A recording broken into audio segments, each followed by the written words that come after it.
Hello. Today I'm going to help you with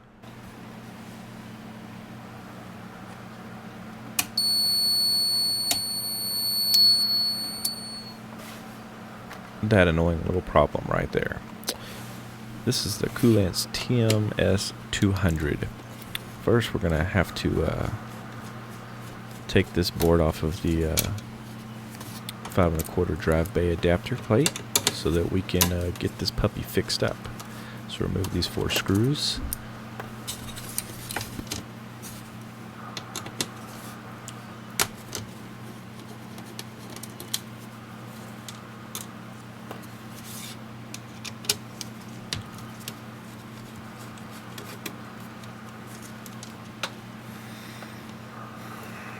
Now that those 4 screws are removed, we're able to get to the back side of the board. This is very important.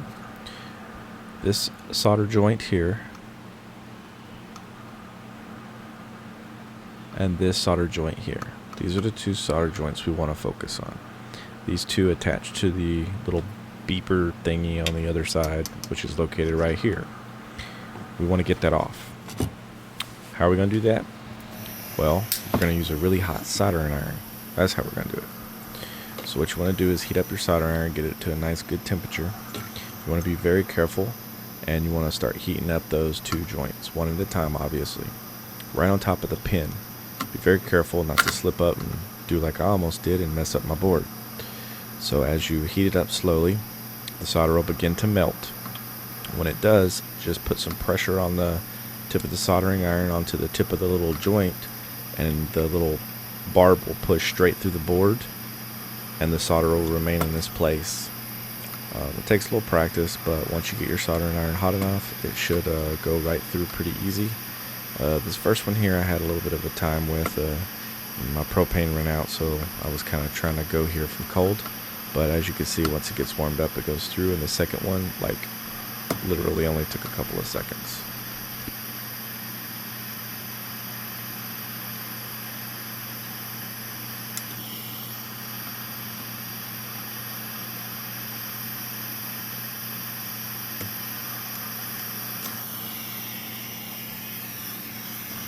Now that you have that part done, you need to flip the board over, grab yourself a pair of pliers, needle nose preferably, just something because it's going to have a little gap underneath that you want to get the pliers underneath, and you're going to pry it off the rest of the way.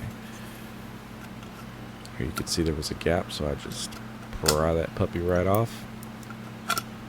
Just be very careful not to damage any of the other components while you're doing that, and you'll end up with something that looks like this.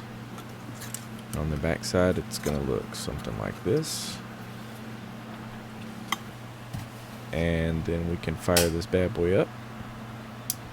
And you should just hear the relay clicking. That's the only thing you should hear.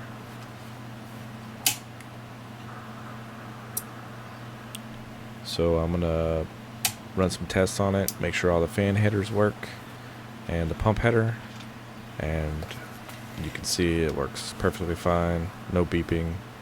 It's so much more pleasant, and enjoy it. Hope this helps you guys out.